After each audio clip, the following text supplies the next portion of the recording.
So let's talk about what we want from our students. The perfect student. Not good students, the great students, the perfect students. What do we want from them every day when they come to our classrooms? Follow directions. Follow directions. So just write follow Yeah, follow directions. Growth mindset, that no matter what I've done before, I can do this if I keep trying. Growth mindset. We want our students to believe that they can grow. Be prepared. Be prepared. We'll go nice and slow so that we get all this. Your handwriting is beautiful, by the way. I was a former kindergarten. We'll check your spelling at the end. Be prepared. What else? Do their best. I'm not a teacher. Do their best. Great attitude. Great attitude. Great attitude. We want them positive. What else? What do we want from them? Leaders. We want them to be leaders in the classroom. Kind. We want them to be fair, kind.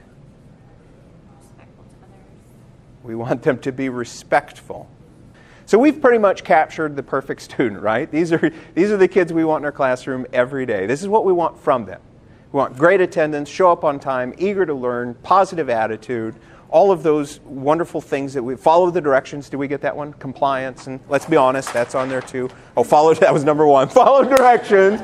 By golly, we're going to do that. Get your homework done, like all that. This is a perfect student, right? So let's transition from, and you can leave that. And if you could write at the top over there, just like I did here, could you write 4? Sure, yes, please. So now let's stop and do a hard reset, a mental reset. What do we want for our students? When we think about that kid that we love, you know, we all saw the video of Biscuit yesterday. What do we want for him?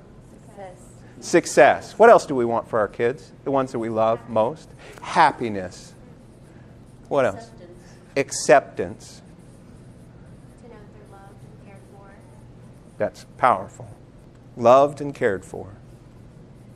I would say good social skills. You want them to be able to interact. You want them to have a social network. Grit. We want them to learn grit. Safety. Can I add belonging? We want them to have a sense of belonging. Healthy relationships. Goals. Now we're talking future. We want for them. What are you really saying? It's beyond goals. It's like hope, right? Hope for a better future. Confidence. So, that we need to start rethinking about behavior, student behavior, and how can we approach student behavior. And so we have to wrestle with this question of, is it a question, do we want to focus more on what we want from our students? Or do we want to try to pivot and really focus on what we want for our students?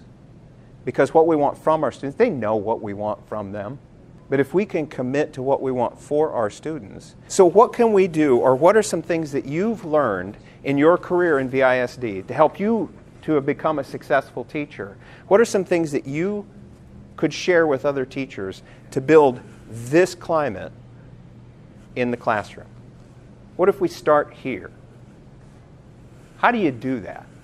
I think it's building relations, putting everything else aside, all the stuff that you got to do and you got to get to, and putting that all aside and putting the kid in your relationship with them first. Kids and relationships first. Kids and relationships first. I think it also has to go back to building relationships with families. Oh, big. Families and parents, and having that open door for kids and parents.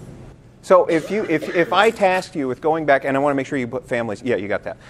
If I tasked you with going back to your building and having a conversation in the teacher's lounge, do you have strategies that you've employed where you engage with families, especially for students who you know are going to have struggles over here, to build relationships first?